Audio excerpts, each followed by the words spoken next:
About 15 minutes ago, reports came in of officers on the scene. Reports from the scene. Law enforcement is still sweeping the building, but there's no immediate threat and there's no immediate injuries. And updates from local and state officials. Governor Phil Scott and several state officials are on hand, including Public Safety Commissioner Jennifer Morrison. We join this news conference live in progress on WDEV. Between 8:30 and 11 o'clock this morning, approximately 21 Vermont law enforcement agencies received calls reporting active shooter situations. Vermont State Police, the Agency of Education, the Vermont Intelligence Center, and many other state and local partners will continue to monitor this situation closely. For breaking news, Vermonters tune to WDEV, Vermont's news station, 550 AM, 96.1 FM, and streaming at WDEVradio.com. The Brady Farkas Show is produced and funded by WDEV and the Radio Vermont Group. We welcome listener feedback.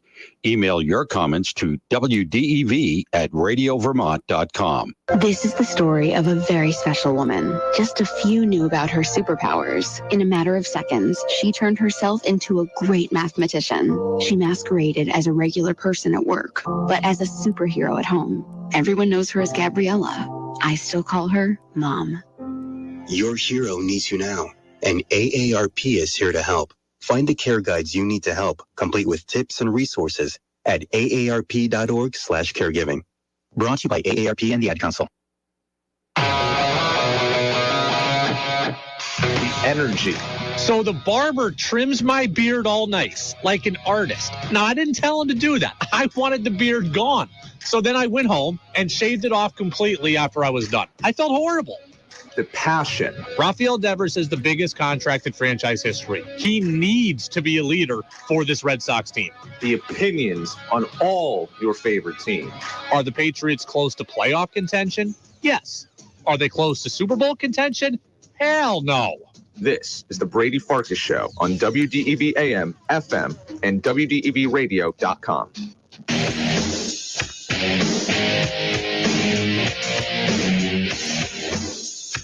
What's up, everybody? Happy Friday here on the Brady Farkas Show on WDEV, AM and FM, and WDEVradio.com. Full show tonight, all 90 minutes. We go up until 7 o'clock. The hoops game between Randolph and Harwood was postponed tonight because of bad weather. So we're sorry for them. We're happy for us. Again, a full 90-minute show. Plenty to get to, including some news out of the NFL involving a rule change potentially that we talked about on Monday. UVM basketball starter Matt Veretto is going to stop by with us at about 6:10 today as they get ready for NJIT this weekend. And apparently one of my questions that I asked a UVM athlete is kind of becoming the go-to question around campus. So we'll tell you a little bit about that as well. You can get in on the Napa-Morrisville, Napa-Waterbury text line, 802-585-3026. And it's your locally owned Napa stores in Waterbury and Morrisville. You can watch the show live every single day, Facebook Live, YouTube Live, and on my Twitter account as well.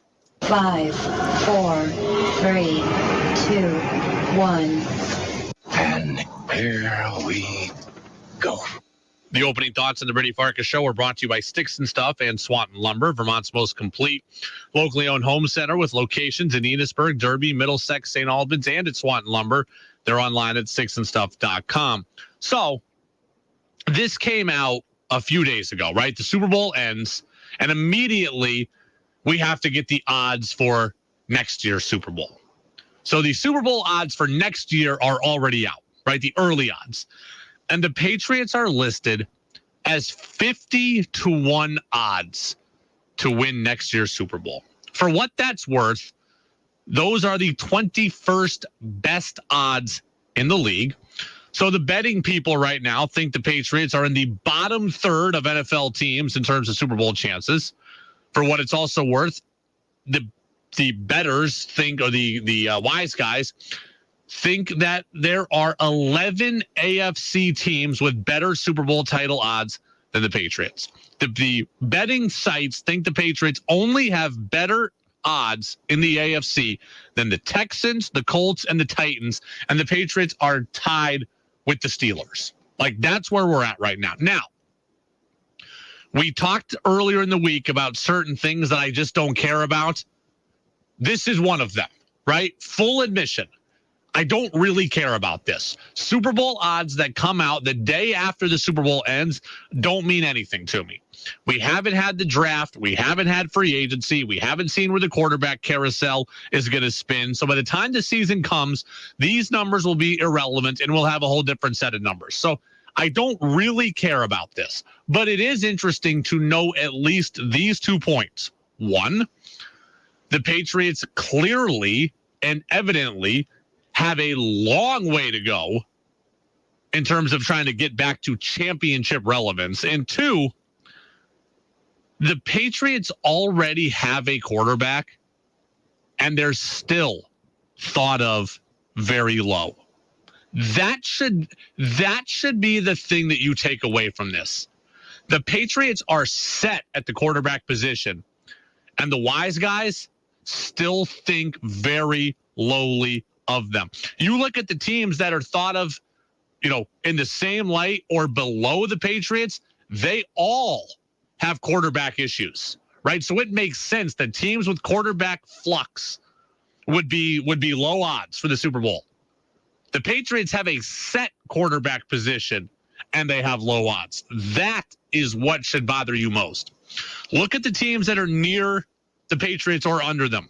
Tampa, massive question at quarterback. Makes sense.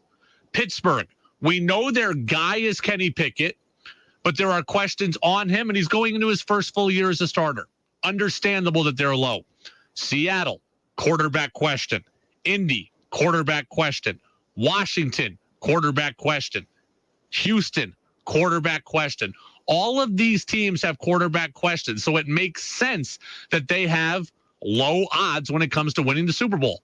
The Patriots have a set quarterback, and they have low odds. That is what is alarming. You're showing us that the prognosticators don't think very highly of Mac Jones. It's jarring to me. It's jarring for me to see that. It should be jarring for you as well, right? It should be jarring for you as well. I'm looking at this. Okay, Houston quarterback issues, Indy quarterback issues, Seattle quarterback issues. They're all low. Makes sense. The Patriots, they have a quarterback. They just hired an offensive coordinator that we're supposed to feel good about. You do that, your odds should be increasing. Should be at least towards the middle of the pack. Instead, the Patriots have the 12th best AFC odds right now. That is scary. 12th best. There's 16 teams in the AFC. You're telling me the Patriots right now are pegged for the bottom 25% of the conference. That would be tough. Texter says Patriots fans should be nervous if the Jets can get Derek Carr. The Jets currently don't have a quarterback, and they have better odds to win the Super Bowl. I do think, by the way, this is a finicky system to a degree, right? Another reason why it doesn't totally bother me. I think Vegas has to be hedging its bets a little bit that these teams are going to get quarterbacks, right? Like the Jets don't have a quarterback right now either. Why are they thought of higher than the Patriots? Because they might get Aaron Rodgers. Because they might get Derek Carr, right? Vegas has to protect itself. Vegas doesn't have a quarterback. Vegas doesn't even have a backup quarterback right now, but they might get Aaron Rodgers. They might get Jimmy Garoppolo. So there is some hedging going on, but nonetheless, Vegas is telling you we don't think highly of Mac Jones. And we don't think highly of the Patriots on offense because they are, bottom third of the league in terms of Super Bowl odds. Bottom 25% of the AFC in terms of Super Bowl odds. That is glaring stuff. Despite all of that, Tom Curran, Patriots insider at NBC Sports Boston, says you should have some optimism if you're the Pats. To me, you should be encouraged if you're a Patriots fan because they've already addressed the biggest need, in my estimation, which is offensive cohesion. You won't see the number of false start penalties put you in 2nd and 15, 1st and 15, 2nd and 12. That's eliminated. They've also addressed the offensive line, where Greg can tell you, because he's an offensive line pointy head, the discipline, cohesion, all of it was so horrible that they couldn't even run the ball, and that's a strength of their team. So, to me, those two things have been addressed. There's some talent on both sides of the ball. Now, Tom is right. You should have some guarded optimism. The Patriots offseason has gotten off to a nice start, but don't lose sight of the fact that the Patriots are what the odds say they are, far away, really far away. I do like some of the things that Tom says, right? They've got an offensive coordinator. People universally like the hire of Bill O'Brien. I like it more as I've learned more as well. Organizational alignment between Kraft and Belichick, that's all important. So it has gone off to a good start in the offseason, but a lot needs to be done. If you want to take those Super Bowl odds from 50-1 to 25-1 to 20-1 to 10-1 to 5-1, like a lot has to be done. Okay. I want them to be a playoff team that can do damage. Okay. I'm not looking for this team to be a pie in the sky 7 seed. I don't have that goal. And it seems like some people do. Like, they can get to the play. I don't care about making the playoffs. I want to get to the playoffs and get to the AFC title game and be playing for a Super Bowl. That's what I want. That's what I was used to. That's what I want back. Okay. The Colts, the Jags, the Falcons, those teams are hoping for 7 seeds. The Commanders, that's fine. That's their organizational standard. That's not my organizational standard. That's not this organization's standard. The standard is being able to be in the VIP section of the AFC, not be down 12th best odds to get to the Super Bowl in the conference, right? So Tom Curran is right. There is encouraging stuff, but there's a long way to go before you get where you need to get to. I mean, the AFC is a bear. And just because the season just ended, don't forget that. I want the Patriots to be able to contend with Patrick Mahomes. They're a long way from that. I want them to be able to contend with Joe Burrow. They're a long way from that. I want them to be able to beat Josh Allen in the division. They're a long way from that. Deshaun Watson, Lamar Jackson, most likely, Justin Herbert. This is maybe Aaron Rodgers, maybe Derek Carr. This is a loaded Trevor Lawrence now. It's a loaded conference.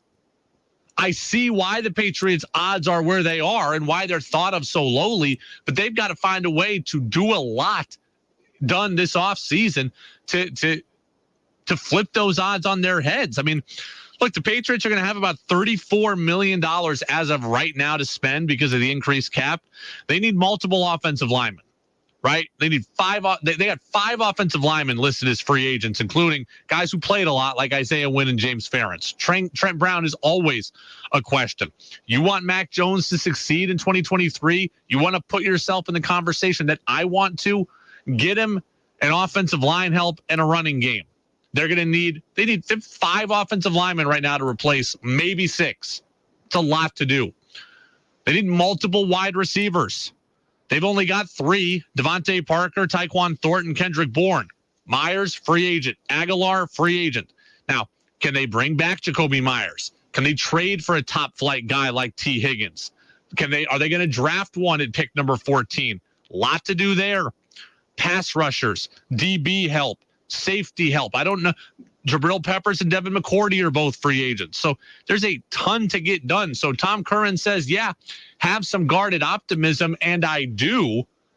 But you see why the Pats are so far down those odds lists, because they have a ton of questions, a ton of needs. They're starting from a position of weakness in a conference full of strengths. I mean, I look at it now and I say those odds of the Patriots at 12th in the AFC. I mean, look, right now, you want to be super optimistic. They're no better than 6th in the AFC. I mean, Kansas City, Buffalo, Cincy, Baltimore, the Chargers are all better than the Patriots, right? If you want to say the Patriots are better than everybody else, then okay, maybe. But Cleveland, Tennessee, Miami, Denver, they're all kind of lurking in that same area. Makes sense why the Patriots are down like they are. Tell me guarded optimism, and I'll have it. But you can't just rest on that. It's not like, hey, we hired Bill O'Brien, we're good now. You're thought of very, very low, and your quarterback is thought of very, very low. And you got to do things now to get those odds to increase as we go. It's the Brady Farkas Show on WDEV, AM and FM, and WDEVradio.com. I talk about what the Patriots need. The Patriots rumor mill is churning. Mac Jones on the way out. this star wide receiver on the way in. That's the rumor mill. I'll tell you what it is next on the Brady Farkas Show on DEV. When a child in your life requires intensive care, their health fragile, their condition complex, certified acute care pediatric and neonatal nurse practitioners will give you the information and support you need to make the best decisions for your child while providing the critical care your child needs. With advanced specialized education, these nurse practitioners are trained to diagnose and manage serious life-threatening conditions and complex emergencies. They're dedicated to caring for the sickest infants and children. They are trained to make a difference. When life hands you its worst, certified acute care pediatric and neonatal nurse practitioners are at their best. Trained to be different. Critically ill children benefit from their knowledge. Learn why at certifiednurses.org.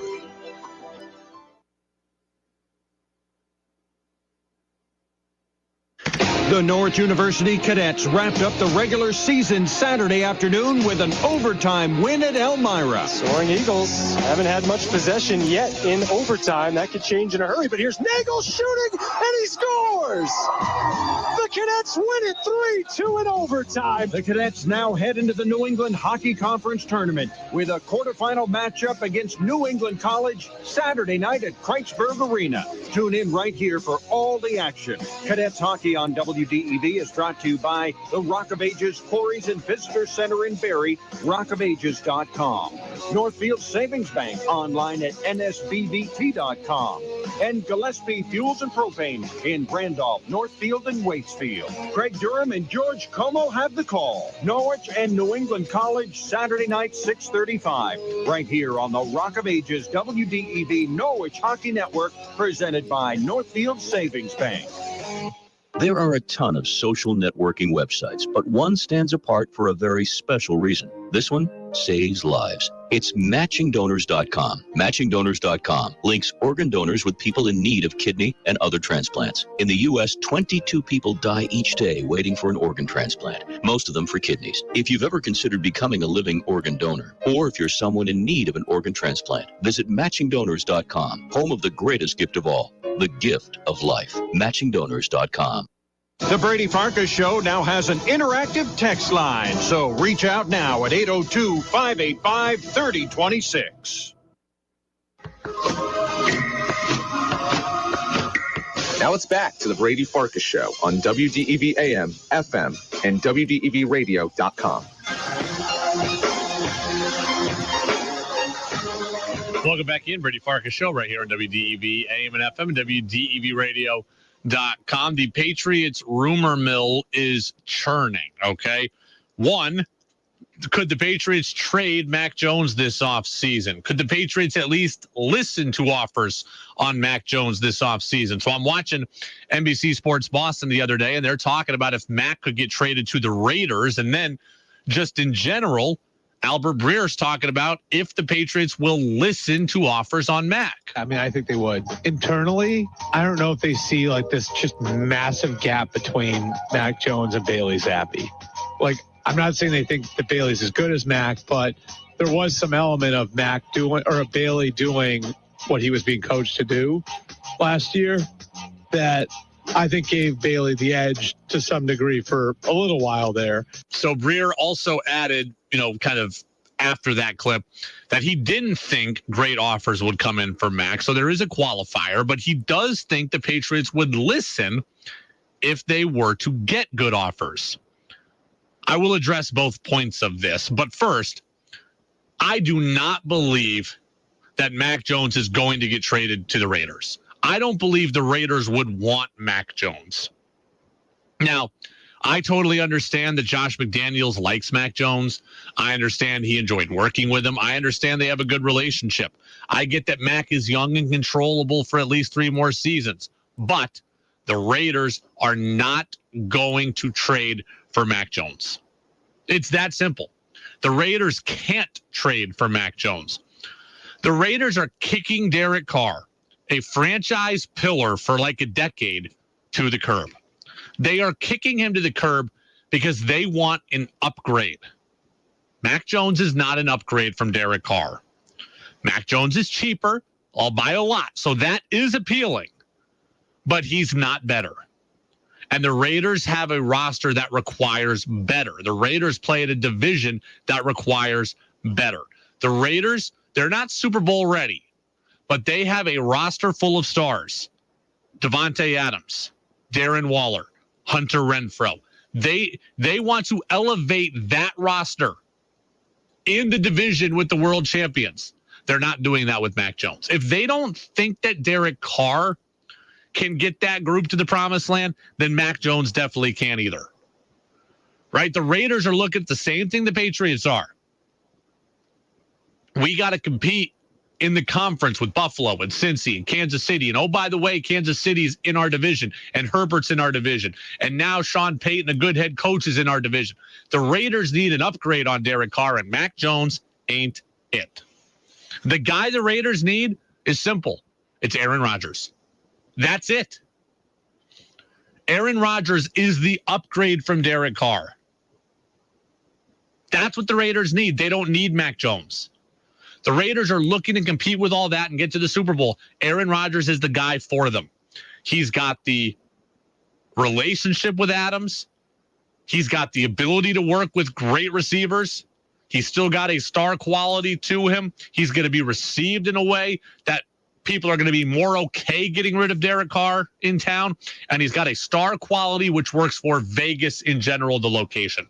Aaron Rodgers is the guy for the Raiders, not Mac Jones. And look, if you can't get Aaron Rodgers, then I'll just go and pay Jimmy Garoppolo. Jimmy Garoppolo and Mac Jones are close to the same. Jimmy Garoppolo is more expensive, but he only costs money. Mac Jones would require you to trade things for. If I go get Jimmy G, I don't have to trade anything.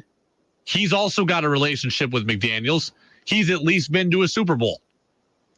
So Mac is not getting traded to Vegas. As for the next part of what Breer says, so Breer says he thinks that the Patriots would listen on Mac Jones if they got a good offer. And that's fine if Breer thinks that, but it doesn't really matter.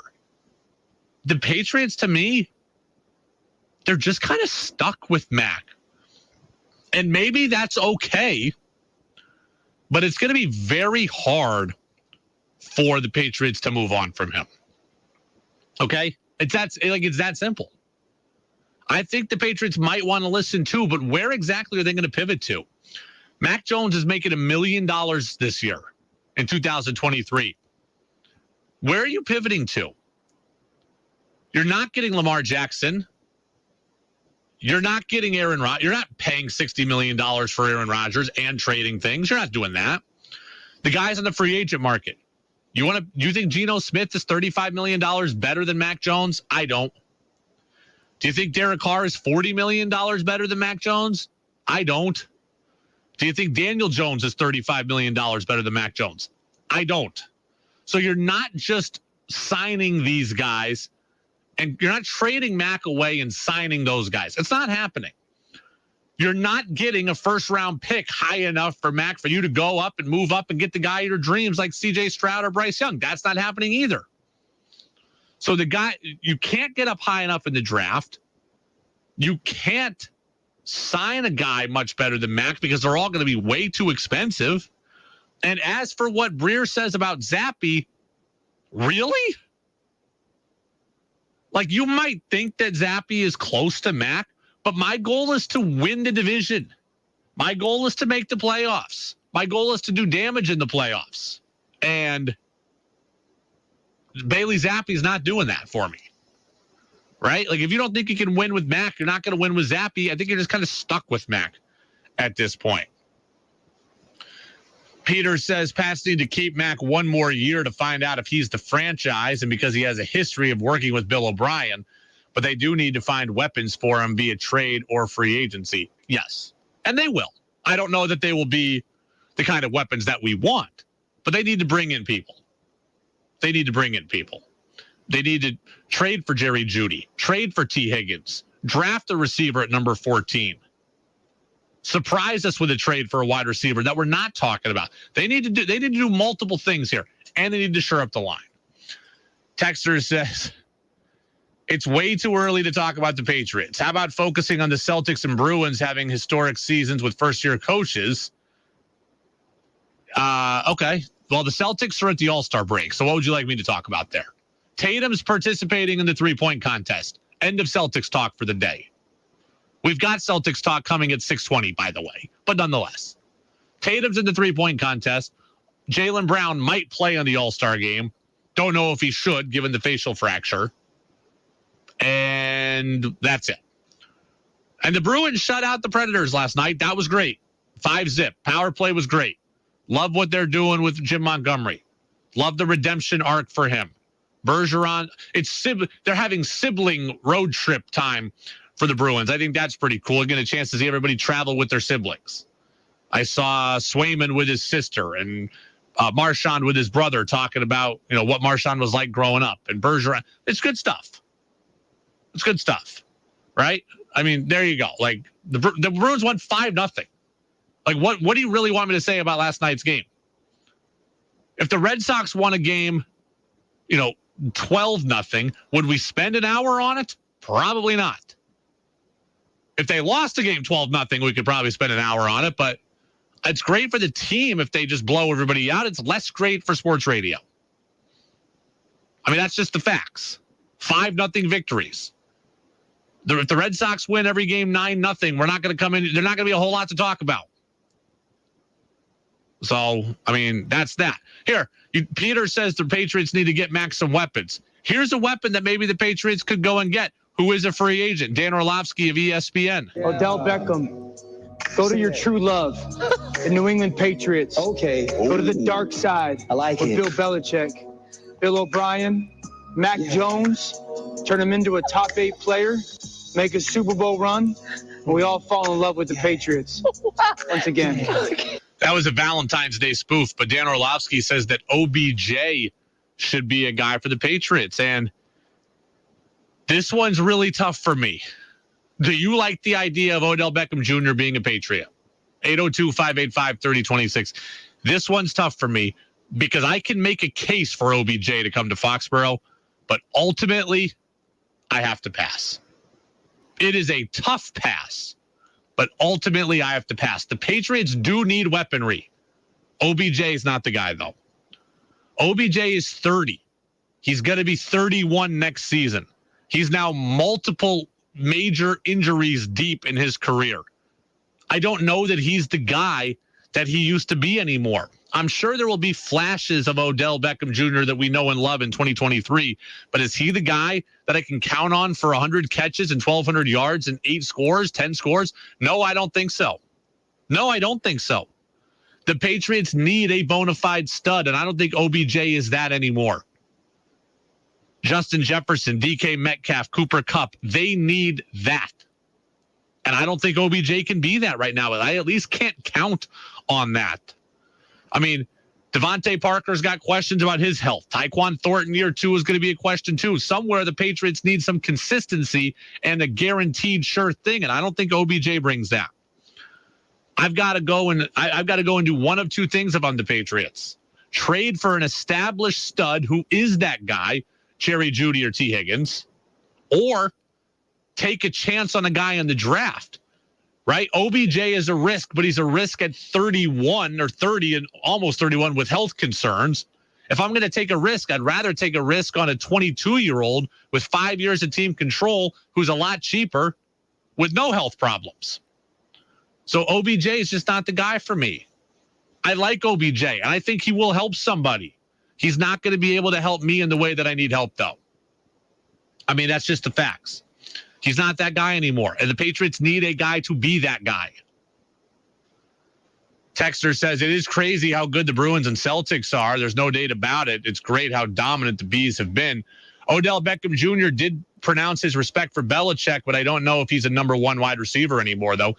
OBJ does love Belichick, but I also think OBJ loved Tom Brady, and Tom Brady's not here anymore. And I don't think the Patriots can give OBJ what he wants, and I don't think OBJ can give the Patriots what they need. Look at what Odell would want in his career at this point. He could ring chase, and the Patriots aren't there. Or if he's not going to ring chase, he wants to be the guy, and I don't think he can be the guy. So then the whole season just ends up being OBJ trying to prove what he once was and getting unhappy when he's not getting the ball as much. That's not a situation I think the Patriots need. Bob over in Moncton, get rid of Mac, give up some draft picks, get a possible franchise quarterback. It's not Mac. Who do you want them to get? Right? Like if the Ravens use the exclusive franchise tag on Lamar Jackson, you cannot trade for him. You want to give up 2 first-round picks for Geno Smith and pay him $35 million? You think Geno is a franchise quarterback for several years over Mac? I would not make that deal. And I like Geno. And I want Geno to stay with the Seahawks, but I wouldn't make that deal if I were the Patriots. Derek Carr, I like him too. He's better than Mac. Is he $40 million better than Mac? I don't think so. Daniel Jones is not $40 million better than Mac. It's just not, they're not. So I think the Patriots are kind of stuck. I mean, and I don't think they can get up high enough in the draft to go get a guy that they would want that would be worth the move. So I think you play with Mac, you go get him a lot of help, and you see where you lie, and you probably end up same as you were this year, between an 8 and 10 win team, and you're fighting for the 6th seed, and you hope that you can get it. It's the Brady Farkas Show on DEV. UVM men's basketball star Matt Veretto going to be with us on the other side of the show next. 96.1 WDEV FM Warren, 96.5 W243 AT Barrie, 98.3 W252 CU Montpelier, AM 550 WDEV Waterbury. Your home for original reporting. I'm Peter King in Orlando. Deputies in northern Mississippi say they've arrested a gunman who shot and killed 6 people in 4 locations in a small town. WREG TV reporter Jordan James is in Arkabutla, about 40 miles south of Memphis. The Dade County Sheriff tells WREG that a person went to a local store in Arkabutla and shot and killed a man, then proceeded to a home along Bend Road where a woman was shot and killed. But the violence did not stop there. The suspect is also linked to the deaths of 2 people at a home along Arkabutla Dam Road. Eventually, the suspect was captured following a brief pursuit. Moments later, deputies also discovered 2 more people who were killed. No word on a motive yet. In Memphis, attorneys for the former cops accused of killing Tyree Nichols enter pleas for their clients. The 5 former officers had pleas entered on their behalf. At this time, we waive the formal reading of the indictment off to the court, a plea of not guilty. One by one, their attorneys told the court they were pleading not guilty. Among those in the courtroom, Tyree Nichols' mother, Ravon Wells. They're going to see me at every court date. Everyone.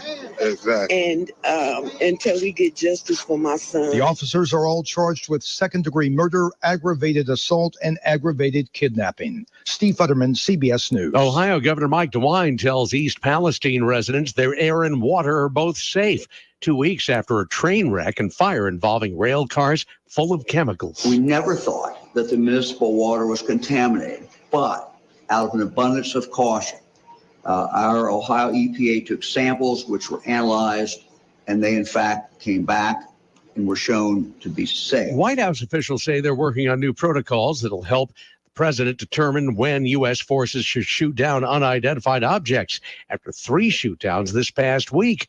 National Security spokesman Admiral John Kirby says not everything needs to be brought down that way. Doesn't mean that there won't be additional shootdowns if he believes there's a legitimate threat to our safety and security. But it does mean that we're going to put a new set of parameters on the decision-making process going forward. 2 decidedly identifiable flying objects, part of an east-west doubleheader for SpaceX, starting with this launch from California about 4 hours ago. Engines full power and liftoff of Starlink Group 2-5. Go Falcon, go Starlink. The East Coast launch comes in about 5 hours. A British communications satellite from Cape Canaveral. Actress Stella Stevens has died. The 60s and 70s comedy film star may be most remembered for being the object of Jerry Lewis's affections in The Nutty Professor, the original version, of course. Stella Stevens was 84.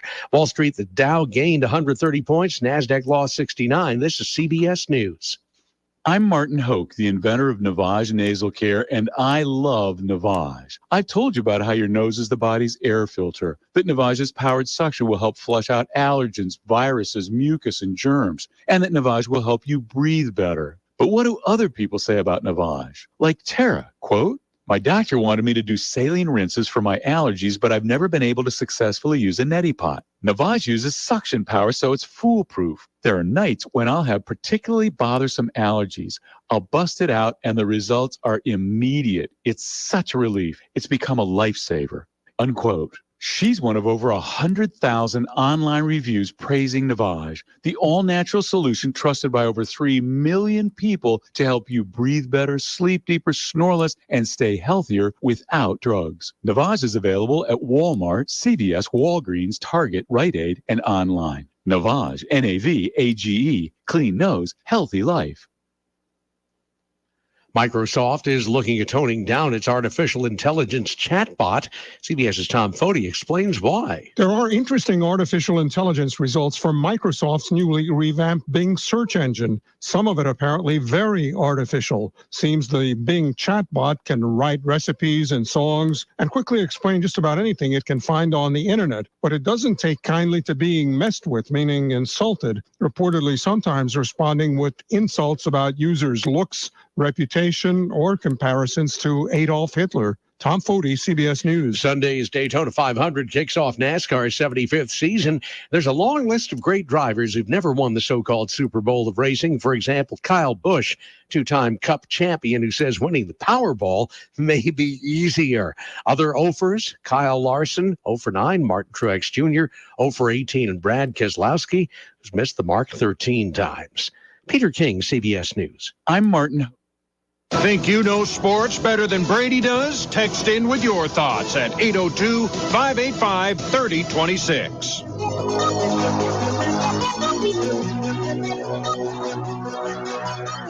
Now it's back to the Brady Farkas Show on WDEV AM, FM, and WDEVradio.com. Welcome back in, Brady Farkas Show here on DEV. Texter says, I think Adam Thielen could be the kind of player the Patriots would go after. Maybe the Vikings make him available. Now, that would be a move that I'd be on board with, right? Adam Thielen has played a subsidiary role now to Justin Jefferson. That's what the Patriots would need him to do. They don't need him to be the guy that he was 5 years ago. And I think he knows he's not the guy that he was 5 years ago. If the Patriots had Thornton, Parker, and Bourne with Thielen and got a home run hitter either via trade or on the free agent market or in the draft, then I'd be good with it, right? That would be fine. I don't know that they need Thielen. I think they could just bring back Jacoby Myers and go get a home run hitter in the draft.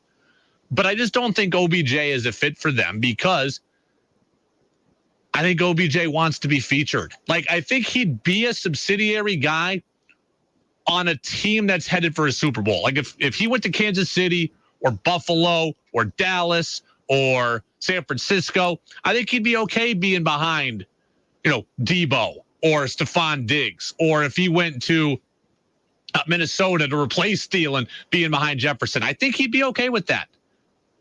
I don't think he'd be all right with that in New England for a team that profiles to be run-of-the-mill. Texter says, I follow all the New England teams, but football and the Patriots come first, and I appreciate your coverage. Well, thank you very much there. I appreciate that. We're going to get to UVM basketball in a minute. Matt Veretto is going to join us in a couple of minutes. I have a question, though, for the text line. 802-585-3026. It's not a judgment. It's a genuine question that I need some help with. Does school get canceled fairly easy in Vermont? Again, it's not a judgment. I want to make that clear. It is a legitimate question. And today, any schools that closed or went in late, whatever, it was fair. The ice this morning was horrible, right? Our high school game tonight was canceled. A lot of that, I think, was warranted. But just a genuine curiosity, does school in Vermont get canceled easy? And the reason why I ask is because this is going to make me sound old. But back in my day in New York, I never got school canceled. Like, I was lucky to get a snow day once or twice a year. Once or twice a year. And now my school was a big school, had good resources. It was largely a suburban area. So I get it. In Vermont, buses are driving into really remote places. They're driving far, and they're driving into mud and ditches, etc. So I can get why schools in Vermont close easier than my school did, but I never got a snow day, and I feel like it happens a lot here in Vermont. I'm just curious if that's just how I feel or if that's how it really is. I need some other people with some anecdotal evidence here to answer that question. But, like, I never got school canceled. I had to do the whole wear the pajamas inside out and backwards thing, pray to the snow gods, try not to do my homework, and then hope it was going to be delayed. I had to do all that, and it never worked. None of it ever worked. But in Vermont, I feel like school gets canceled a lot. And again, different circumstances, harder travel, harder for buses, more remote areas. It makes perfect sense if that's the case. I just want to know if my hypothesis is true. 802-585-3026. All right, I just got a message that Matt Veretto, UVM basketball player, will be joining us about 5 minutes late. So he'll be with us here at about 6:15. But we'll lead into that conversation with this. UVM is taking on NJIT tomorrow night. That's going to be a 7 o'clock start. Cats will go into that matchup 10-2 inside league play, winners of 8 straight games inside the league. NJIT is second from the bottom in the league at 4-8. As for what I want to see out of the Catamounts tomorrow night, more of the same. That's it. Really, more of the same. In a matchup like this, I just want to see what UVM has been doing. The biggest key for UVM tomorrow night, come out and start fast. You're playing a team in their building that's in second to last place. Come out and bury them early.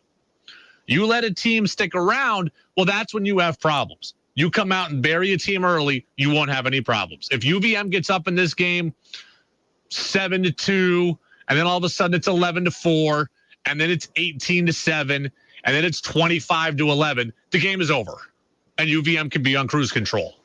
That's what UVM has been doing quite a lot lately, and that's what we want to see UVM do tomorrow night. A fast start is all UVM needs, and then NJIT will just go away.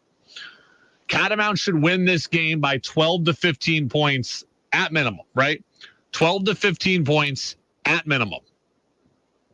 As we trend towards the playoffs, I want to see UVM keep their focus. And keeping their focus against this team means getting out to that hot start, being smart, being deliberate, and burying this team early. UVM's got to win this by 12 to 15. They don't have to win it by 35, right? They beat UNH by 29. They killed whoever they played last Saturday, all of a sudden, which now escapes me. Oh, they killed UMass Lowell Saturday night last week. They don't have to win by 30 points, but they've pummeled a bunch of teams recently. Keep that level of focus. When we come back here on Monday, we should be talking about UVM winning 85-67 or 81-63. It should be one of those matchups. It should be one of those stories that we tell where UVM just rolls. And I'm glad we are at the point of the season where we're saying that UVM just needs to do what it's been doing, because earlier in the year, it was hard, right? It was frustrating. From November through mid-January, we're trying to think of tweaks and adjustments and roster construction and starting lineups and positional stuff and offensive styles. We're trying to come up with things for UVM to do here on the show. Now, we don't have to pull the levers. The levers have been pulled. The team is running as it should run, as we wanted it to run all along. I mean, Dylan Penn is doing his part offensively. Finn Sullivan is doing his part offensively. Both these guys are getting double figures regularly. Both of these guys are getting 20 at various points. Finn Sullivan looks like a player of the year candidate. The 3-point percentage as a whole for UVM is much, much better than it was.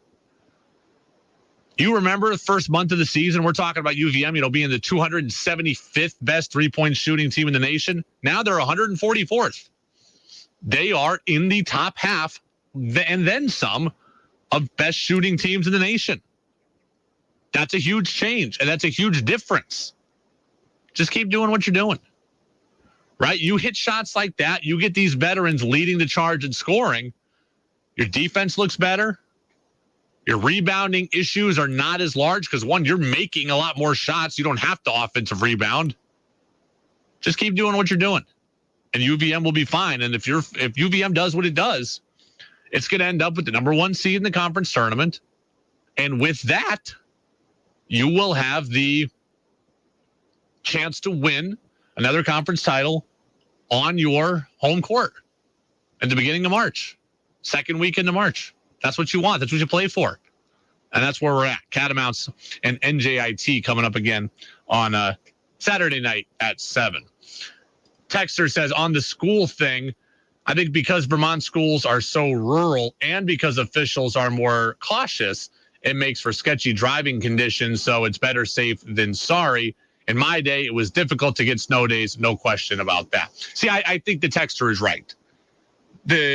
Are people more cautious now than they used to be? I don't know that, but definitely because the Vermont schools are so rural, that's the reason. Like, it's got to be. I just wanted somebody to confirm it, and it seems like the texter is confirming it. But back in the day, man, those snow days were like gold.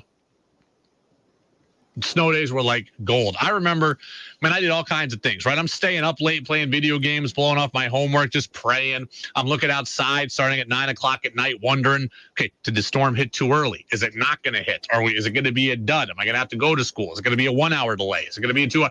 My school utilized the 2 hour delay more than any school on the planet. I'm like, why? At this rate, 2 hour delay, what am I doing here?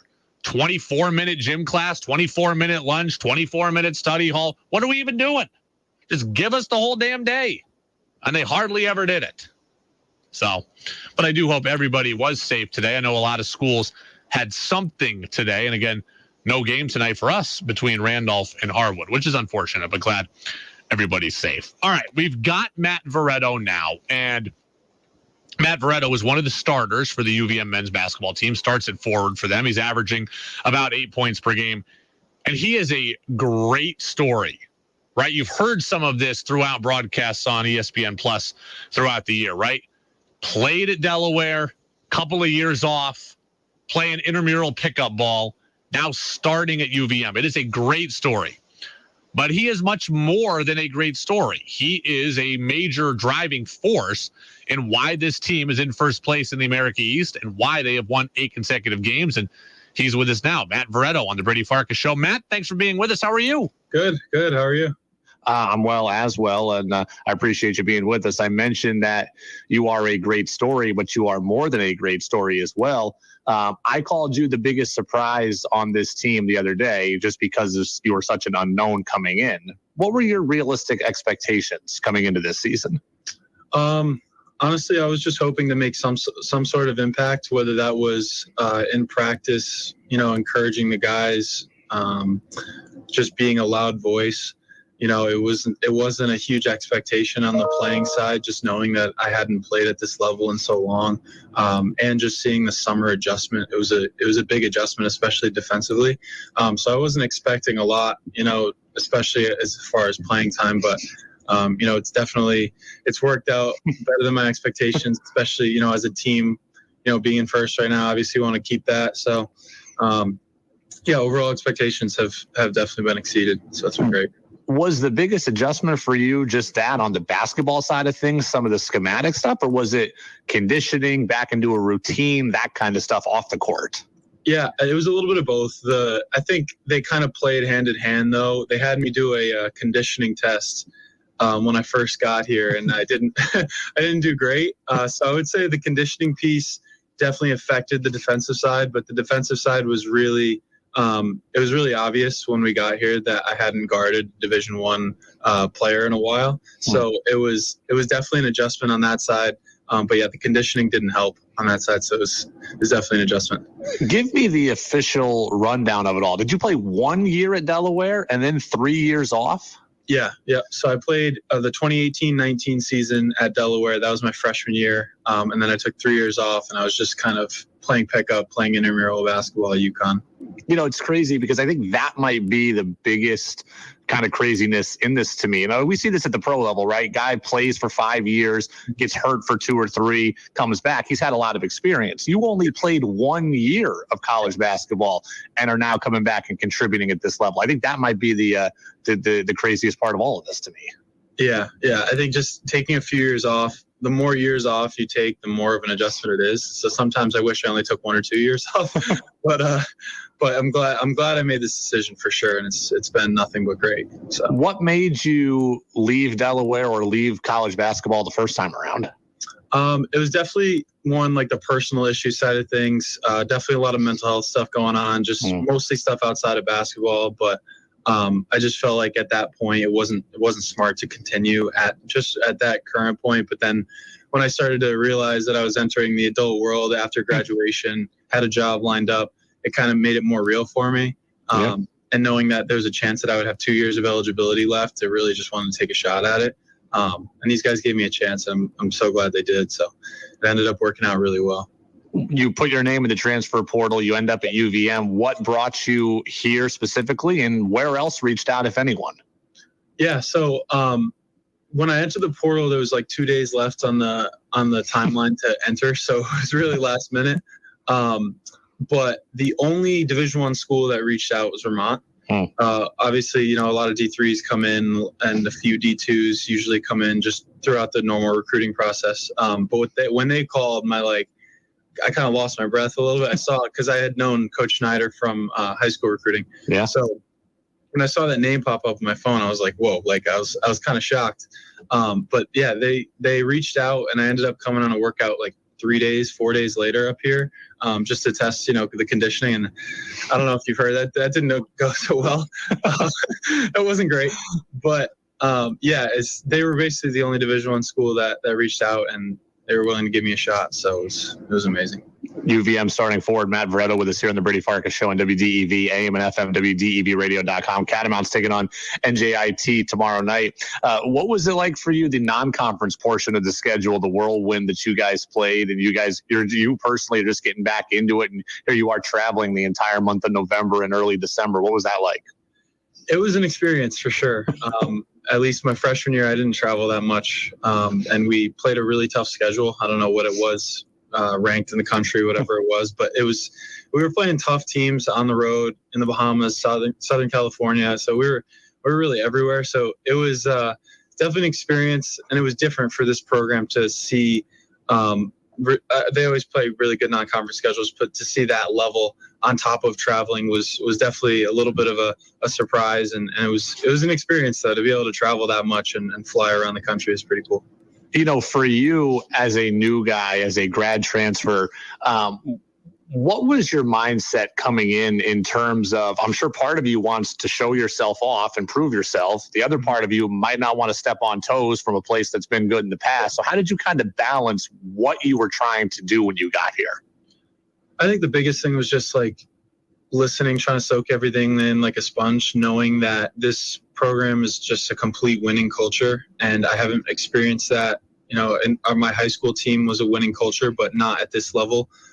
So just understanding that I need to fit into my role and listen to what the coaches are telling me. I think that's the biggest thing. So obviously not coming in and trying to step on any toes, but just play my game. And because that's really why they ended up recruiting me. That's why they ended up recruiting everybody. So it was just trying to play my game, fit into my role as best as possible. And the rest kind of works itself out usually. So, I don't know that this was the plan going into the season, but the Nick Fiorillo injury has kind of forced this upon you guys, is that you've had to take an active role in defending in the post. Now, the way I see it, offensively at least, you are a very good perimeter player. I don't know if you would consider yourself a perimeter player, but I see you on the perimeter a lot. And defensively, you've had to play in the interior a lot. Is that something that is new to you, or have you done that in the past? Yeah, it's relatively new. I would say I played a good amount on the perimeter, both offensively and defensively my freshman year, because I was more of a stretch four. But now that I've stepped into the 5-man role this year, like you said, because of Nick's injury, it's not something I'm completely used to. I definitely had to kind of we had a bunch of practices where we were just working on post defense and individual workouts where I had to really work on like the technique and the physicality of it. But I feel like I'm finally kind of getting used to it now. Now that we're rolling. You guys have won 8 straight, and the offense as a whole, I would say, is much better now than it was earlier in the season. What do you think the biggest reason for that offensive growth has been? It's mostly movement off ball. I think a lot of what we saw in the beginning of the season, we have a lot of very good one-on-one players, especially in the post, Dylan, Robin. So a lot of what it was just making sure we were spaced out. But now we're sending cutters through the lane when guys are posting up. So I think the biggest thing is just moving off ball, and it's just causing defenders to have to pinch in. So either they're taking those cutters or filling out to shooters. So we're able to get a lot more buckets that way. I always like to end these interviews when I talk to UVM men and women's players a little rapid fire. So we'll play a little rapid fire here. You've only been here for, 6 months or so. Favorite place to eat downtown? I'll go with Kodo Japanese Steakhouse. Excellent choice. Little word association. If I say Aaron Deloney, first thing that comes to mind. Shooter. Robin Duncan. Bully ball. Finn Sullivan. Shooter. Coach Becker. Great coach. I did this with Emma Utterback last week, and it might be unfair to you. I don't know how well you know the women's team, just not being here. But I said to her, if it was a mixed 2-on-2 tournament among the men and women's team, who would be Matt Veretto's teammate? Now, it's not necessarily who do you think is the best player. I don't want to get anybody in trouble, but you need someone that complements your game. Who would you choose off the women's team? Probably Kat. Okay. I paired you with Bellavito for what that's worth. I made my own pairing teams. I paired you with Bellavito, but Catherine Gilby would be a good choice as well. So Matt Veretto, UVM men's basketball forward, off the hot seat and here on the Brady Farkas show on WDEV. Best of luck coming up tomorrow against NJIT, and we'll continue following along, talking about you guys, and we'll catch up with you again down the road. Perfect. Thanks for having me. Absolutely. That's a lot of good stuff there from Matt Veretto, one of the really key guys to this UVM season. And as I said this on Tuesday, he is the biggest surprise to me on this team. It's obviously not because, I thought he was bad and he's turned out to be good. It's because I didn't know what to think, right? You come into a season and you think you have some things figured out, right? I knew coming into this season, Finn Sullivan was going to be a key player. He was a key player last year. He's on the all-conference preseason team. He's got experience in the league. He knows how the program runs. I knew Finn was going to be a big part of this team. I also knew that Dylan Penn was supposed to be a big part of this team, right? You'd seen the resume. You know what he did at Bellarmine. He's a grad transfer. The numbers are big. Like, you think you have that figured out. I had no idea what to expect with Matt Veretto. A 6'8" guy who hasn't played in 3 years. He's not really a post player, but he's played in the post. I didn't know.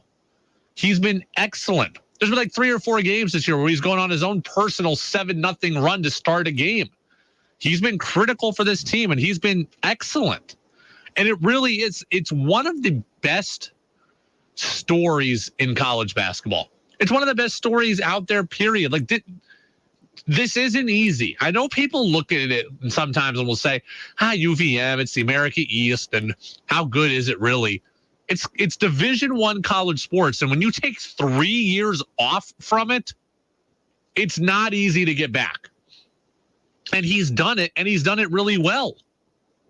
Like, I think that's a great story. He plays 1 year at Delaware, gets some playing time, 3 years off playing intramural basketball at UConn with the general student population. And then all of a sudden he's back. And look, like, this isn't a guy with a ton of experience, right? This is a guy who had 1 year under his belt. It wasn't like he had started for 3 years and had 100 games and then took a couple of years off.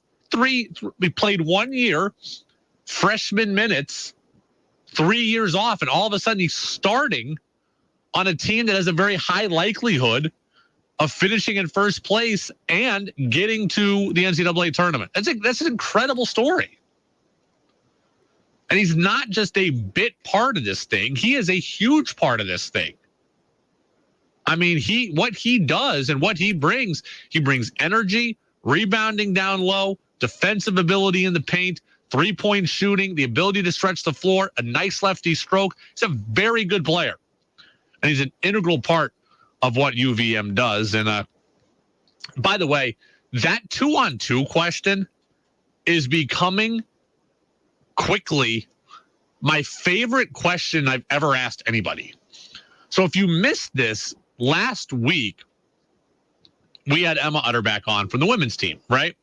And I said to her that same question, if we were having kind of a mixed 2-on-2 tournament, which UVM men's basketball player would you choose to be your teammate?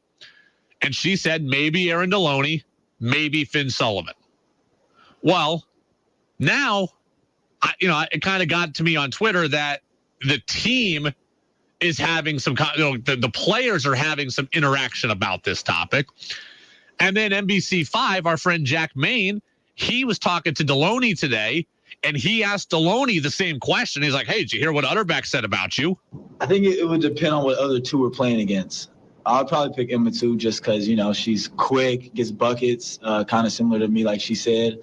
Or maybe we go with Delaney because she's big and I'm a guard. We'd have a nice little screen and roll game. So, yeah, for sure. So now, so the players are talking about it amongst themselves. Other media outlets are talking about it. And now I brought it to Veretto, and he says I'd choose Catherine Gilwey. And why it's such a good question is because it makes the players think, and nobody gets in trouble with the answer, right? That's why it's such a great question. If I just come out and say, hey, Emma, which men's basketball player do you think is the best?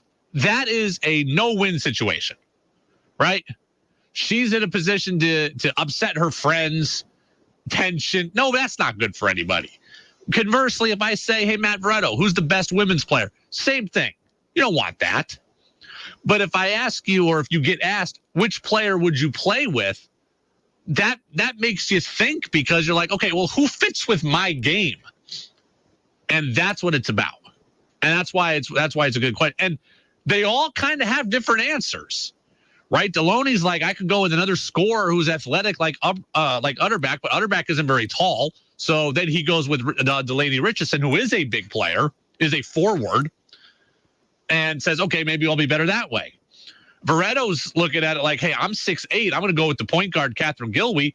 I paired him up with Bellavito. I had a different idea for him. So that's quickly becoming one of my most fun questions I've ever asked anybody. I don't know why it never came to me sooner. Like when I was at Albany, 7 years ago, and doing radio in Albany 7 years ago, I should ask the same question about the UAlbany men and women too, because they were both awesome. So good stuff there. All right, let's get to who's saying what here. I got to take a break at some point, they're telling me, but I'm not ready to yet. We do have a new Who's Saying What intro, thanks to the people who pressed us on that. Whoa. What did he say? What is he doing? He's stealing money. What the hell is he doing? He should have gotten his surgery. They were out of it in August. Why did they get the surgery done in August? They could have played beginning of the year. Preacher. That's a joke with him. They really said that? Every damn thing is politics and race. And I'm losing my mind over it. It's time for Who's Saying What on the Brady Farkas Show on WDEV AM, FM, and WDEVradio.com. So that last one, that's Lou Merlone. That's gonna be in Who's Saying What forever. The first one was Chris Mad Dog Russo talking about Trevor Story, saying that he's stealing money. So for the texter who wanted Celtics talk, here you go. All-Star break hits officially yesterday. Celtics give Joe Mazzulla the full-time job as head coach. Take away the interim tag. Stephen A. Smith of ESPN says that was a premature decision by the organization. I do think it was premature because I think with what Ime Udoka has done in taking them to the finals in his first year, I would have liked to have seen Mazzulla have success in the postseason before they made this call from their vantage point. However, I'm happy for him. I'm happy for this man to get this opportunity. I think he's done a hell of a job. I don't think you see any slippage from the Boston Celtics under his stewardship, and that's the ultimate barometer. So Stephen A. says he would have liked to see the Celtics kind of know that Joe Mazzulla could do it in the playoffs before giving him that job. And I can understand the desire, but I don't agree with it. The Celtics made the right choice. Taking away the interim tag, giving Joe Mazzulla the job. He has proved it. He has earned it. Every time you hire a coach, you don't know what they're going to do in the playoffs, right? Every time you hire a coach or a manager, you're doing it with a risk. Stephen A. is like, I want to see the hand unfold before I give him the job. Every team that makes a hire can't see the hand unfold. Every team, right? Nick Nurse gets hired in Toronto. Darvin Ham gets hired in LA. We have no idea how these people are going to do. Some of them are going to be great. Some of them are going to fall flat on their face. Steve Nash, Steve Kerr. These guys didn't, you don't know what the outcome is going to be. And the Celtics shouldn't have waited to see what the outcome was either. What we know is this. Joe Mazzulla has taken a team in a very difficult situation and has kept the locker room together. He has taken a team that got to the NBA Finals last year and kept their focus. My biggest worry coming into the season was potential complacency and kind of fast forward to the end of the season. Joe Mazzulla has kept them going one day at a time and has helped make it so the regular season matters to these guys. And he has gotten this team to be the best team in the NBA through the first half of the season.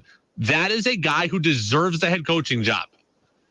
He shouldn't have to wait and see how he plays out in the playoffs. No other team gets to know how the movie ends first.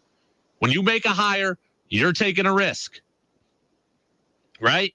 Sean Payton hired in Denver. Denver doesn't know that Sean Payton can win in the playoffs with them in the AFC. They don't know. Just like, the Patriots didn't know about Bill Belichick and how he could do. Like, you're taking a risk every time you make a hire.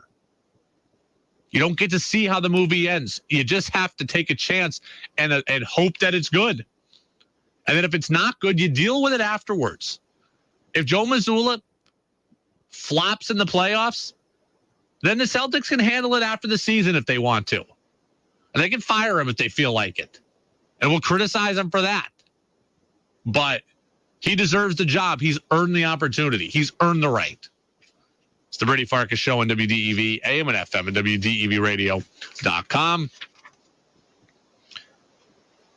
The NFL is already looking at making a rule change for 2023. It's the right call. I'll tell you why next on DEV.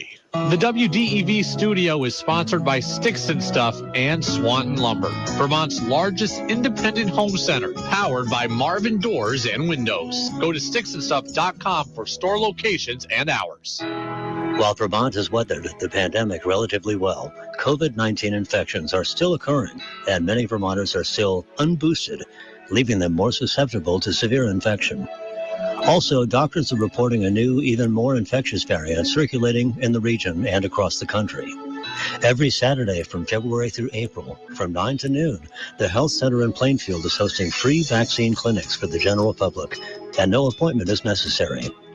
Vaccines will be available for COVID-19 and influenza for all ages. Keep in mind there are no longer any public COVID clinics. COVID vaccine and boosters are only available now at your local doctor's office, at the pharmacy, or at the health center in Plainfield. Be wise, immunize. For more information, call the health center at 454-8336. That's 454-8336.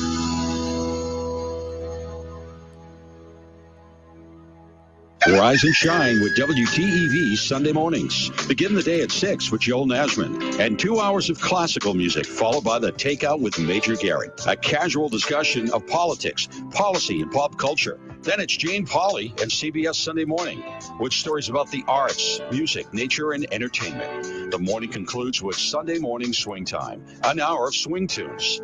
Join us Sunday mornings on WDEV AM and FM and streaming at WDEVradio.com. The Willie Store annual store-wide winter sale, Friday, February 17th to the 21st. Hundreds of items on sale, 20% off puzzles, stuffed animals, coloring books, bargain bins of bath and bedding, home decor, Darn Tough, and smart wool socks, 25% off. Take an extra 20% off closeouts, winter and spring apparel, kids and youth footwear, winter accessories, coats and jackets, 20% off and more. Sign up for Willie's raffle prize too. Annual Willie Store winter sale, Friday through Tuesday in Greensboro. WDEV also serves the Northeast Kingdom at 101.9 W270BR Island Pond. Do you love a bargain? Then the WDEV Trading Post online marketplace is for you. Get great deals on goods and services from local businesses, furniture, gift certificates, recreation discounts. You'll never know what you'll find. All deals are at a reduced price. Save money, and maybe you'll discover something new. The offerings and prices are constantly changing, so check back regularly at tradingpostmarketplace.com. Your chance to be part of the show is on the text line at 802-585-3026. Now it's back to the Brady Farkas Show on WDEV AM, FM, and WDEVradio.com. Welcome back in. Brady Farkas Show here on WDEV AM and FM and WDEVradio.com. So do you remember in the Super Bowl, you should remember this, it was only 5 days ago. Do you remember in the Super Bowl that the Eagles went for it on third down, or they don't go for it on third down, you know what I mean, ran on either third down or fourth down. They ran this kind of rugby scrum quarterback sneak, okay? They would line up basically like they were in a kneel formation, okay? Jalen Hurts would be behind the center. You'd have two people kind of angled behind him, and then when the ball is hiked, they'd go and they'd push Jalen Hurts over the line, and he would get the first down. And the Eagles did this 4, 5, 6 times in the Super Bowl. They did it on third down. They did it on fourth down. They did it in the red zone. And I think it worked every time. And I came on the air on Monday and said the NFL needs to look at changing that rule. And we hear today the NFL is going to look at changing that rule. That is a good call. That is something the NFL should be getting rid of. 802-585-3026. And I was listening to Colin Cowherd on Fox Sports Radio talk about this, and I agree with him. This is not an original thought by me, what I'm about to say. I don't begrudge the Philadelphia Eagles for running the play in the Super Bowl. It wasn't outlawed, right? You found a loophole, and you exploited it. But now it's up to the league to close that loophole. That you should not be allowed to do that. It's too automatic. And I, as a fan, don't like watching things that are automatic. Colin brought up a good point. Like, the league doesn't like automatic, right? Remember the extra point was 19 yards forever. They got tired of it being automatic. They moved it back to 33 yards to create some chaos, to create some excitement, to create some more unanticipated action. This rugby scrum style quarterback sneak is too automatic, and it's not fun for fans to see that, right? It takes away the ability, it takes away some unexpectedness, right? Because teams are already going for it on fourth down more than ever, right? It's already harder for the defense to get a stop.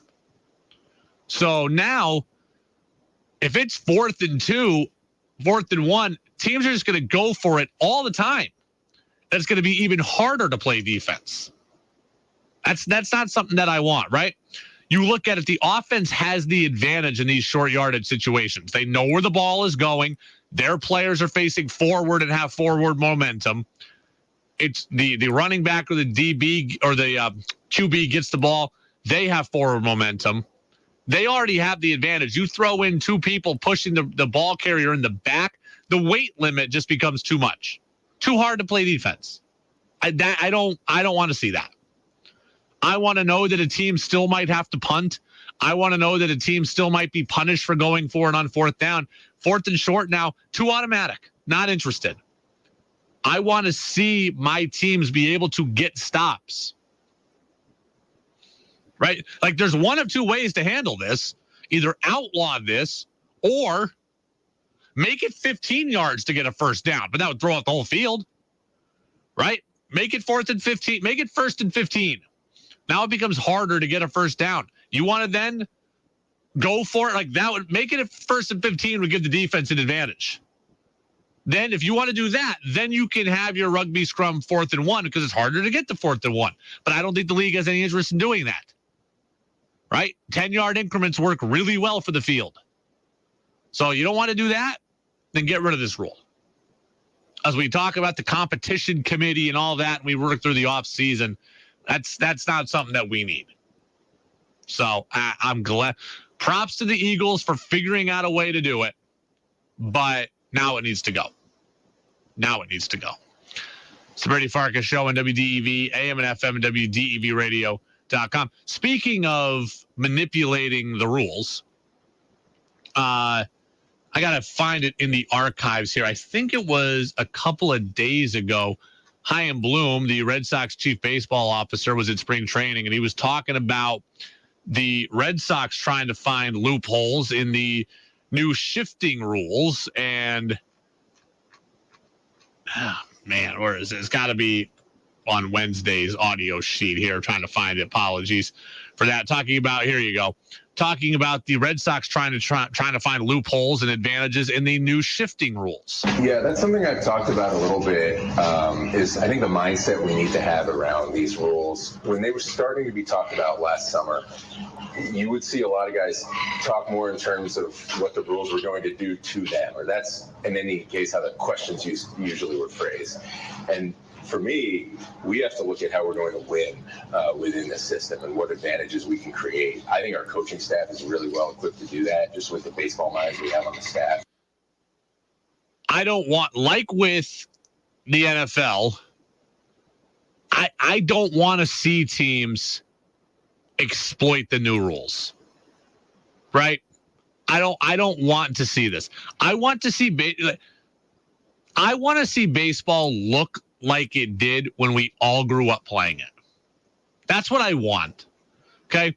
I want a left fielder in left field, center fielder in center field, a right fielder in right field, 4 infielders, a pitcher and a catcher. That's what I want baseball to look like. And Chaim Bloom is already talking about figuring out a way to rig the deck with the new rules. And here's what we're going to see. Here's what I'm afraid is going to happen. The shifting rules are designed to get the ball in play more and see more action. That's what the rules are designed for. Just wait in spring training, and we are going to see this. I promise you. You will see a center fielder and right fielder playing in normal position, and the left fielder will now play behind second base. And he will stand behind second base. And you will play without a left fielder. You will see that. And maybe that guy robs a hit, or maybe a blue ball to left field becomes a triple. And I get it. There's a higher risk reward for doing that, but you will see it in spring training. I don't want to see it. I don't want to see the left fielder swung all the way over playing short right field like the second baseman used to, and now us playing with just a left fielder and a center fielder. I don't want to see that either. I want to see baseball played like baseball. I want to see baseball players do athletic things. I don't want to see the game continue to be played by computers when it should be played by athletes. So I can't fault Chaim Bloom. He's saying, hey, these are the rules, and now we're going to try to find a way to circumvent them. I can't fault him for that. His job depends on winning games. And if that's how they can win games, that's how they can win games. But as a fan, I don't really want to see it. I want to see balls that were hits for 100 years be hits. I want to see balls that were outs for 100 years be outs. I will watch no matter what, but I'm not going to be thrilled when I start seeing, center fielders playing shallow center behind second base, trying to throw guys out at first, and left field, right field being played in the game. I'm not interested.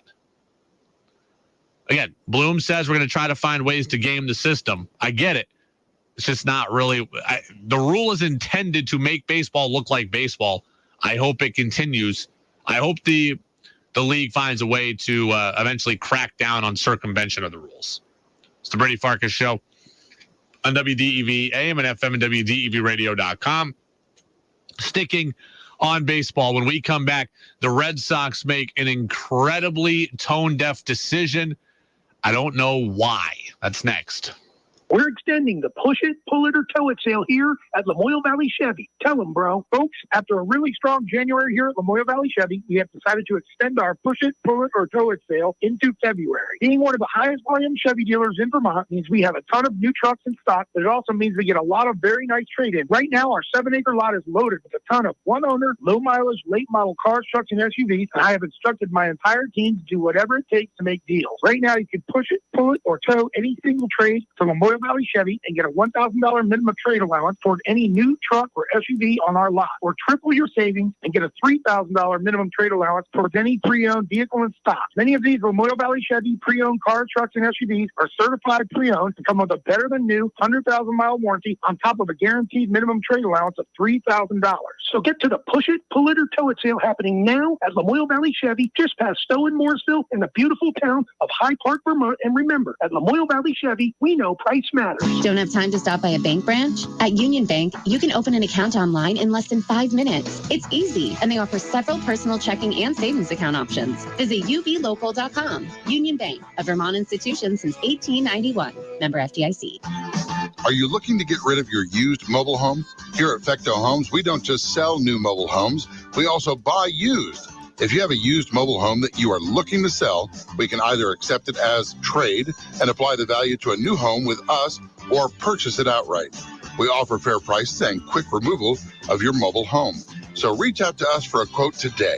Fecto Homes, 350 River Street, Montpelier, or visit us at fectohomes.com for more information. It's 1-2-3 to start 2023 at Lamoille Valley Ford. Here's Rick the Kid. 2023 is off to a rockin' start here at Lamoille Valley Ford. Due to the huge success in January, we're extending the 1-2-3 to start 2023 sale. Getting a new or pre-owned vehicle is as simple as 1-2-3 in 2023 at Lamoille Valley Ford. Here's the deal. On any in-stock new Ford Escape, Edge, or Explorer, you can take $1,000 off MSRP. And Lamoille Valley Ford will double that discount to $2,000 on any new in-stock F-150. Plus, listen to this. During February, Lamoille Valley Ford will discount any pre-owned vehicle on our lot, including a huge selection of certified pre-owned cars, trucks, and SUVs, $3,000. That's huge. Folks, here at Lamoille Valley Ford, we have a massive selection of new Fords and pre-owned vehicles in stock, and we've instructed our entire team to make deals and earn your business. Woo! You heard Rick. You don't have to settle for an ugly vehicle and don't pay more than you should. So drive Route 14, 15, or 16 to Hardwick, where it's as simple as 1-2-3 to start 2023 at Lamoille Valley Ford. The WDEV studio is sponsored by Sticks and Stuff and Swanton Lumber,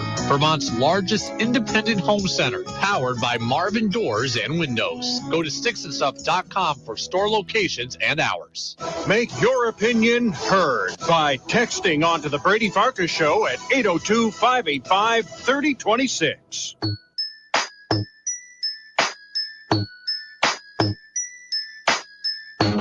Now it's back to the Brady Farkas Show on WDEV AM, FM, and WDEVradio.com.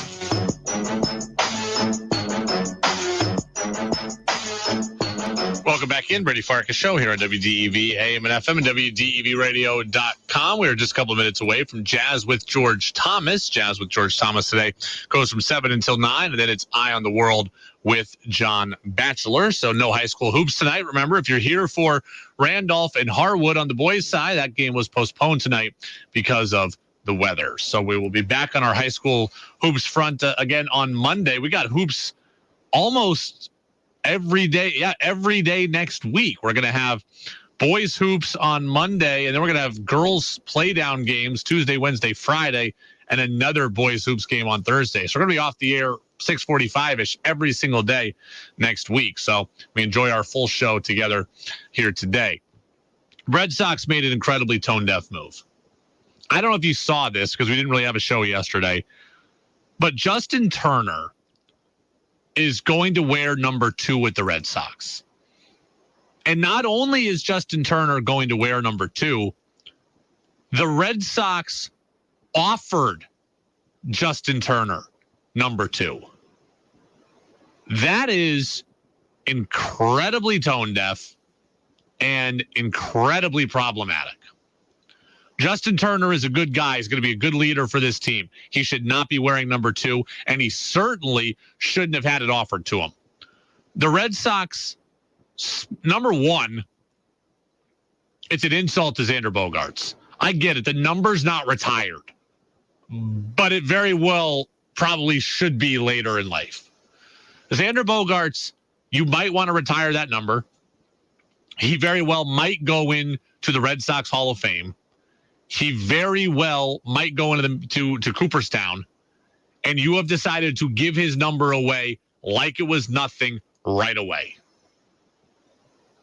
That is an unnecessary tone-deaf decision.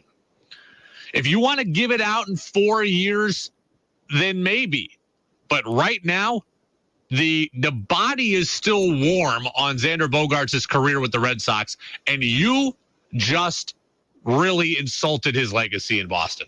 Seems incredible for a front office group that is doing its best to fight off unlikability. This is an unlikable decision. Xander Bogaerts is a Red Sox legend.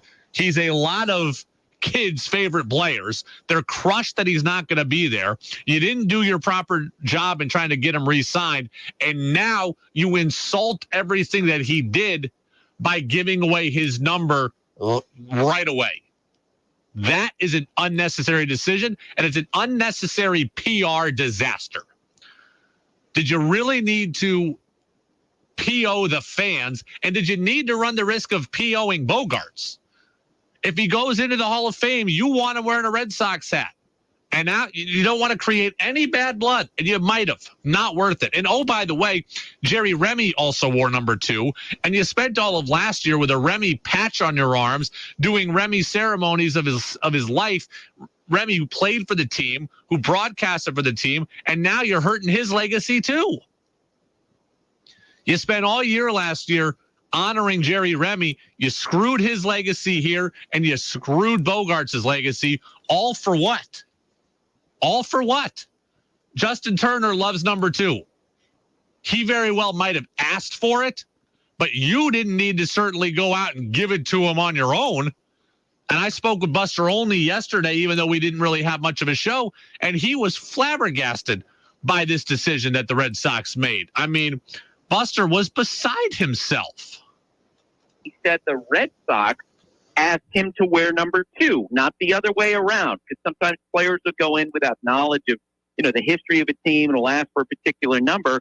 The Red Sox asked him to wear number 2, and as soon as I heard that, I just shook my head because it felt like, why are they doing this? Why are they right out of the gate kind of picking a fight with one of their former players, for lack of a better way of describing it? Yeah, exactly. The Red Sox didn't need to do this. There's a lot of other open numbers, right? The Red Sox, now, they've retired some numbers. They don't have every open number available, but they could have found they could have found a lot. I mean, look, I don't have all the numbers in front of me, but could they have given him number 11? 1 and 1 adds up to 2. Could they have given him 22? Like, I have to go through in this list. I mean, last number 22 I remember is Rick Porcello. I don't know if they have one right now, but it is unnecessary, completely unnecessary. All right, that's going to do it for us here on the Brady Farkas Show. Go download the podcast, Apple Podcast, Spotify, and WDEVradio.com. We are back at it again on Monday, of course, and we'll do that until 6:45. Busy weekend, by the way, all around our area and nationally. Let me run through it quickly. Norwich University women's hockey playoff game tomorrow at 3 at Kreuzberg. Men's hockey game at 7. Our coverage of the men begins at 6:35 right here on DEV. UVM's got every event under the sun. UVM women's hockey on the road tomorrow at 2 at UNH. Men's hockey home tomorrow against Northeastern at 7. Women's basketball home at Patrick Gym at 2 against NJIT. Men's basketball on the road at 7 against NJIT. Daytona 500 is coming up on Sunday. Our coverage begins at 1:30. The Godfather himself, Dave Moody, will be on the call. Always good to have him on our airwaves here on DEV. George Thomas is standing by here. He's ready for his show, 7 o'clock until 9, and then it is Eye on the World with John Batchelor. Have a great weekend, everybody. Stay safe. I'll see you back here on Monday on WDEV AM and FM, WDEVradio.com, and always streaming on the free WDEV radio app. Want to break up with your electric bills? Yes, you can. Tara here.